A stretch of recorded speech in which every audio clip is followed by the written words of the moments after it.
अस्सलाम वालेकुम नाज़रीन, गफरान होम क्रिकेट हाजिर है।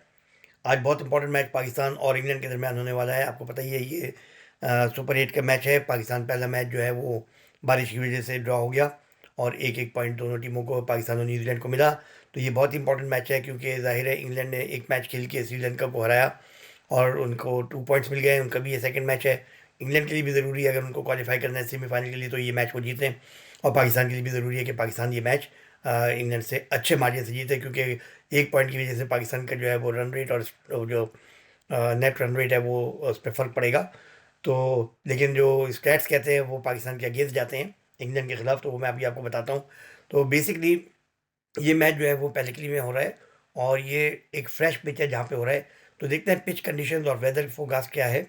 तो सबसे पहले तो ये एक नई पिच है, फ्रेश पिच है जहाँ पे मैच हो रहा है। संडे को मैच हुआ था इंग्लैंड वर्सेस श्रीलंका, वो भी पहले के लिए में हुआ था लेकिन दूसरी पिच थी वहाँ पे। और उसमें जो है वो इंग्लैंड ने एक लो स्कोर को डिफेंड किया।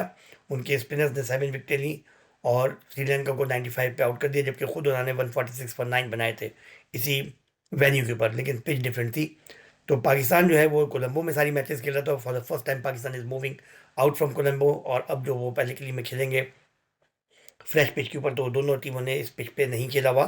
तो इसलिए प्रिडिक्ट करना, देखिए हम इस वेन्यू के लिहाज से प्रिडिक्ट कर सकते हैं कि यहाँ पे क्या होता रहा है पहले। तो इस सबसे पहले तो हम देखते हैं फोकास्ट जो है वो रेन नहीं होगी, कोई भी मतलब फोकास्ट नहीं है रेन की, हैवी रेन की कोई फोकास्ट नहीं है। और सनशाइन की प्रिडिक्शन है और 31 degree centigrade with light wind. So perfect condition for cricket.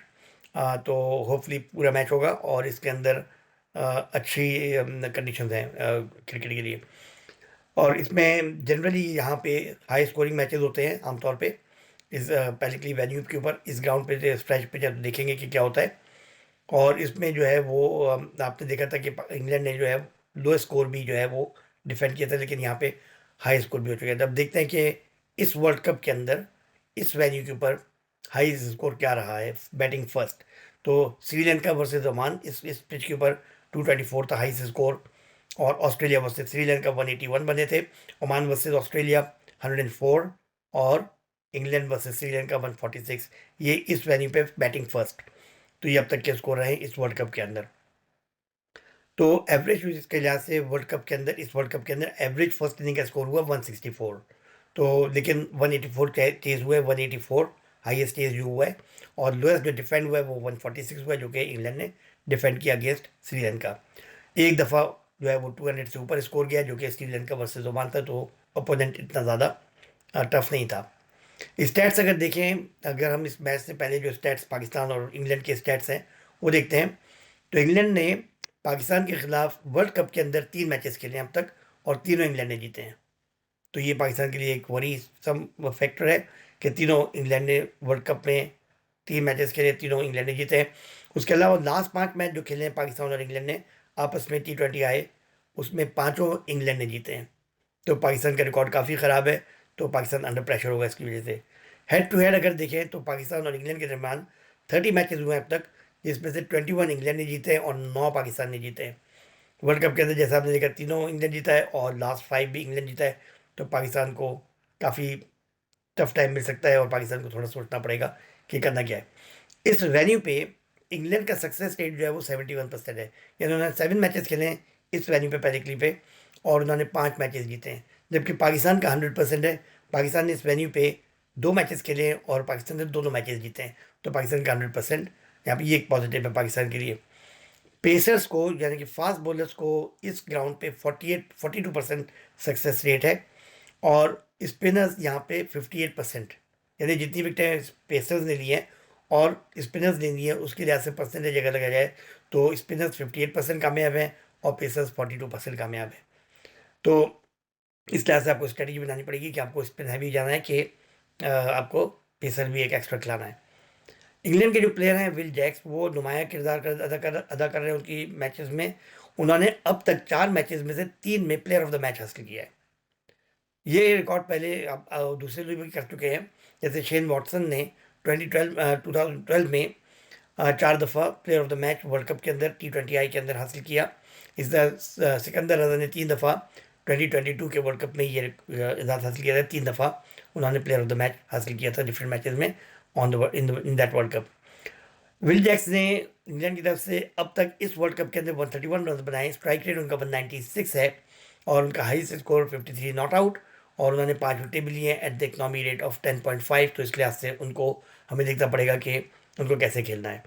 इस तरह इंग्लैंड जो है वो देखा गया है कि स्पिन के खिलाफ जो है वो स्ट्रगल कर रहे हैं।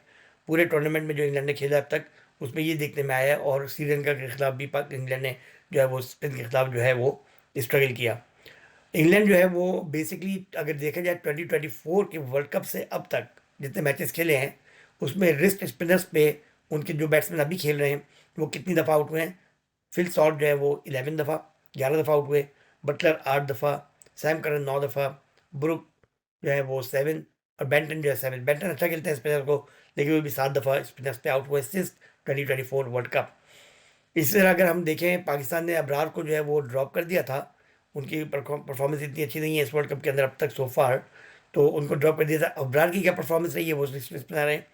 उन्होंने 2024 वर्ल्ड कप से अब तक 34 मैचेस खेले हैं और उन्होंने 47 विकेट्स हासिल किए 34 मैचेस में। उनका इकनॉमी रेट 6.8 और उनका स्ट्राइक रेट 15.7, यानी 15.7 रन देके वो विकेट लेते हैं और 6.8 रन पर ओवर वो रन देते हैं। लेकिन इस वर्ल्ड कप के अंदर अबरार ने 3 मैचेस खेले हैं, तो और 3 में 3 विकेटें ली हैं उन्होंने सिर्फ। 8.3 उनका इकनॉमी रेट है, और उनका जो है मैचेस उन्होंने जो खेले थे उसमें नेदरलैंड्स के खिलाफ 2 for 23 उन्होंने लिया, यूएसए के खिलाफ 1 for 30, और इंडिया के खिलाफ वो कोई विकेट नहीं ले सके, 38 रन दिए 3 ओवर के अंदर। इसलिए वजह से अबरार की परफॉर्मेंस इतनी अच्छी नहीं है इस वर्ल्ड कप के अंदर, उनको इसलिए ड्रॉप किया गया अगेंस्ट न्यूजीलैंड, जो मैच हुआ नहीं। सिंस 2024 वर्ल्ड कप पाकिस्तान की तरफ से नवाज ने हाईएस्ट विकेट लिए हैं 48, अबरार ने 47 विकेट्स लिए हैं सेकंड हाईएस्ट, और शाहीन अफरीदी ने 35 विकेट्स। ये सिंस लास्ट वर्ल्ड कप अब तक जो मैचेस पाकिस्तान ने खेले हैं T20 आई उनके अंदर से। तो पाकिस्तान के स्पिनर्स जो हैं नवाज और अबरार नुमाया हैं, और अफरीदी 35। अब अगर हम ओवरव्यू देखें अब तक क्या हुआ है इस वर्ल्ड कप के अंदर बिटवीन द टू टीम्स, और इसमें अ, कैसी परफॉर्मेंसेज रही हैं और क्या हम एक्सपेक्ट कर सकते हैं, वो हम देखते हैं ओवरव्यू। साउथ अफ्रीका ने इंडिया को जो हराया 76 रन से, तो उसकी वजह से ये काफ़ी दिलचस्प हो गया टूर्नामेंट, क्योंकि फेवरेट इंडिया माना जा रहा था और साउथ अफ्रीका के खिलाफ एक्सपेक्टेशन से इंडिया जीत जाएगा, लेकिन ऐसा हुआ नहीं। तो उसकी वजह से काफ़ी खुल गया है टूर्नामेंट, और इसमें कोई भी टीम किसी को भी चैलेंज कर सकती है। आपने देखा ऑस्ट्रेलिया जो है वो क्वालिफाई भी नहीं कर सका सुपर 8 के अंदर, और इवन इंग्लैंड और पाकिस्तान काफ़ी स्ट्रगल करते रहे इवन अगेंस्ट माइनोस। आपने देखा था कि इंग्लैंड जो है सिर्फ 4 रन से जीता था नेपाल के अगेंस्ट ग्रुप मैच के अंदर, तो 4 रन से सिर्फ। तो इसका मतलब इंग्लैंड स्ट्रगल कर रहा था वहाँ पे भी माइनस के खिलाफ, फिर इंग्लैंड वेस्ट इंडीज़ से हार गया था। तो वो भी आपने देखा था कि ग्रुप मैच में इंग्लैंड वेस्ट इंडीज़ से हार गया। उसी तरह इंग्लैंड की जो विन थी स्कॉटलैंड और इटली के खिलाफ, वो भी बड़ी नर्वी विन थी, इतनी कोई कन्विंसिंग नहीं थी। इसी तरह पाकिस्तान का भी नीदरलैंड के खिलाफ पाकिस्तान जो है वो स्ट्रगल कर रहा था। पाकिस्तान तकरीबन हार चुका था वो मैच, अगर फ़हीम अशरफ ने वो इनिंग ना खेली होती तो पाकिस्तान वो मैच हार चुका था। तो अगर वो हार जाते तो अभी सुपर 8 में ना होते। इसी तरह पाकिस्तान ने नमीबिया और यूएसए के खिलाफ भी काफ़ी स्ट्रगल किया, तो उसमें भी जीत तो गए, लेकिन ये कि कन्विंसिंग में हम नहीं कह सकते कि बहुत ज़्यादा थी। जिस लिहाज से वो माइनस है उस लिहाज से वो फिर इंग्लैंड पाकिस्तान जो है वो इंडिया से 61 रन से हारा। बहुत बहुत ही वन साइडेड मैच था, 114 पे ऑल आउट हो गए, और ये मैच पाकिस्तान जीत सकता था, अपनी गलतियों की वजह से ये हारे मैच, उसका एनालिसिस अलग मैंने किया है। इसी तरह अब ये सुपर 8 पाकिस्तान ने जो स्टार्ट किया उसमें पाकिस्तान को सेटबैक हुआ, बारिश की वजह से 1 पॉइंट मिला है पाकिस्तान को न्यूजीलैंड के खिलाफ। इसकी वजह से पाकिस्तान का जो है वो नेट रन रेट पे फ़र्क पड़ेगा, और टोटल ओवरऑल जो आपके पॉइंट्स हैं उस पर भी फ़र्क पड़ेगा। जैसे पाकिस्तान को अगले मैचेस काफ़ी हैवी मार्जिन से जीतने पड़ेंगे और सारे जीतने पड़ेंगे। अगर मैं अभी तो खुला हुआ है टूर्नामेंट, लेकिन ये कि देखते हैं कि क्या, लेकिन पाकिस्तान की कोशिश ये होगी कि इंग्लैंड के खिलाफ अगर फतह मिल जाती है तो फिर पाकिस्तान के लिए आगे के मरहल आसान हो जाएंगे। इसी तरह पाकिस्तान इंग्लैंड ने भी जो है वो अ, अभी जो मैच खेला है श्रीलंका के खिलाफ, उनमें उन्होंने इतनी कन्विंसिंग भी नहीं थी। 146.9 उन्होंने बनाए, जो कि बिलो पार स्कोर है, और उसको वो डिफेंड करने में कामयाब हो गए अपने स्पिनर्स की वजह से, और उन्होंने श्रीलंका को 95 पे आउट कर दिया। इस लिहाज से हम कह सकते हैं कि दोनों टीमें अभी शेकी हैं, कोई सेटल नहीं है अभी दोनों में। इस तरह ओपनर्स अगर देखें तो जॉस बटलर उनके जो है वो फॉर्म में नहीं है, साइम अयूब हमारे फॉर्म में नहीं है। दोनों ने अब तक टोटल 123 रन बनाए मिला के, दोनों को मिला के इस वर्ल्ड कप के अंदर अब तक सो फार। तो ये एक अलार्मिंग साइड है दोनों के लिए। इसी तरह पाकिस्तान के ओपनर जो है साहबजादा फरहान, वो अब तक हाईएस्ट स्कोरर हैं यहाँ पर इस टूर्नामेंट के अंदर। 220 रन उन्होंने बनाए at the average of 73 run पर 73.3, और उनका स्ट्राइक रेट है 164.17। तो इस लिहाज से वो अभी इस मैच में बड़ा नुमाया करा रहा है। अगर वो जल्दी आउट हो जाते हैं तो पूरी टीम के ऊपर प्रेशर आ जाता है। वो एक ऐसे रिलायबल बैट्समैन है, बाकी और कोई रिलायबल नज़र नहीं आ रहा है पाकिस्तान की टीम में कि इसको हम कह सकते हैं कि ये मैच विनर है। बाबर आजम जैसे आपने देखा, उनका भी स्ट्राइक रेट अब तक इस टूर्नामेंट के अंदर जो है 115 है, और 115 बहुत कम स्ट्राइक रेट है, लेकिन उससे हम स्ट्राइक रेट एक्सपेक्ट नहीं करते। उनका एक रोल है, उनको एक बिल्डअप रोल करना होता है, उनको अपने गिर्द लोगों को खिलाना है, और उनको सिंगल डबल फोर्स और ही शुड नॉट स्लॉग। अब तक जितने दफे वो आउट हुए हैं वो हवा में मार के आउट हुए हैं, सिक्स ट्राई करने की कोशिश में। He is not a slogger, he is not a six player. उनको अपने स्ट्रेंथ पे खेलना चाहिए, force and singles and doubles. लेकिन वो अभी इस प्रेशर में है कि लोग कह रहे हैं स्ट्राइक रेट हाई नहीं है। Forget about the strike rate, play your game. जब वो उनका स्ट्राइक रेट हाई नहीं था, हमें पाकिस्तान की तरफ से उन्होंने काफ़ी रिकॉर्ड्स बनाए हैं, अपने लिए भी, पाकिस्तान के लिए भी, और पाकिस्तान को मैच जिताए भी हैं। तो उनका रोल ये नहीं है कि वो, अभी मैं आपको स्ट्राइक रेट भी बताऊंगा को क्या ये स्ट्राइक रेट लगाया हुआ है, इसकी कोई ज़रूरत नहीं है, it's not important. Pakistan low strike rate के लिहाज से भी 190-200 बना रहा है, और जो टीमें बहुत हाई स्कोरिंग स्ट्राइक रेट पे जाती हैं वो भी 180 बना रही हैं। तो व्हाट्स द पॉइंट? आपको ये देखना है अल्टीमेटली मैच विन करना है, तो आपकी जो स्ट्रेंथ है आपको उसके ऊपर खेलना है। ये तेज़ मारने के फर्स्ट 6 ओवर्स के अंदर करने में आप 4 5 6 विकेटें गिरा गिरा दें, तो फ़ायदा क्या हुआ? आपका स्ट्राइक रेट 200 है। तो इसलिए देख के खेलना होता है, और उसके लिहाज से स्ट्रेटजी और सिचुएशन के लिहाज से खेलना होता है। तो ज़रूरी नहीं है कि बाबर आजम से हम एक्सपेक्ट करें कि बहुत हाई स्ट्राइक रेट पे जाए वो। इस तरह पाकिस्तान ने अपने शाहिद आफरीदी को न्यूजीलैंड के खिलाफ ड्रॉप किया, वो बिल्कुल सही किया, क्योंकि उन्होंने 31 रन कंसीड कर दिए थे अगेंस्ट इंडिया 2 ओवर के अंदर, और उन्होंने 1 विकेट ली थी। तो ये बिलो पार की परफॉर्मेंस है। अब ये कभी फॉर्म में नहीं लग रहे, काफ़ी उनका कॉन्फिडेंस भी शेक हुआ है। तो लिहाजा इस दफ़ा भी मेरे ख्याल में पाकिस्तान शाहिद आफरीदी को शायद ना खिलाएं, उसकी जगह सलमान मिर्ज़ा को शायद चांस दें। इंग्लैंड ने इस वेन्यू पे अभी तक जो है वो 4 मैच खेले हैं अभी रिसेंटली, और चारों जीते हैं। जो कि उन्होंने श्रीलंका के खिलाफ 3 मैच सीरीज़ खेली थी, वो तीनों उन्होंने जीते, और उसके बाद अभी जो श्रीलंका के खिलाफ मैच हुआ चौथा, वो भी उन्होंने जीता। इस लिहाज से इंग्लैंड का कॉन्फिडेंस लेवल काफ़ी हाई होगा कि हमारा इस ग्राउंड पर जो है वो पल्ला भारी है, और जो है वो उनको विन्स मिली हैं इसके ऊपर। जबकि पाकिस्तान ने भी 2 मैचेस 2 जीते हुए हैं। तो देखते हैं अब इस मैच में क्या होता है।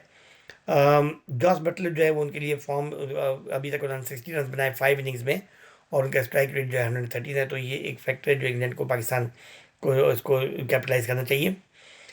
इंग्लैंड के पास 4 स्पिन ऑप्शंस हैं, Adil Rashid, Liam Dawson, Jack Wills and और जैकब बेथल। तो इसमें अगर आप देखें तो सैम करन भी फिर प्ले करते हैं रोल। इनके पास पेस में जॉफ्री आर्चर और जेमी ओवर्टन है, जो कि एक अच्छा कॉम्बिनेशन है इनका स्पिन और फास्ट बॉलिंग का। तो इसमें सैम करन जो है वो डेड बॉलिंग अच्छी करते हैं, उनकी मिडल ऑर्डर बैट्समैन भी हैं। तो उस लिहाज से उनको हालांकि लास्ट मैच में बैटिंग बॉलिंग का मौका नहीं मिला, लेकिन वो अच्छा बॉलिंग परफॉर्म करते हैं। तो अगर देखा जाए तो इंग्लैंड के पास जो बॉलर्स हैं उसमें जो ये आदिल रशीद है वो लेग स्पिनर हैं।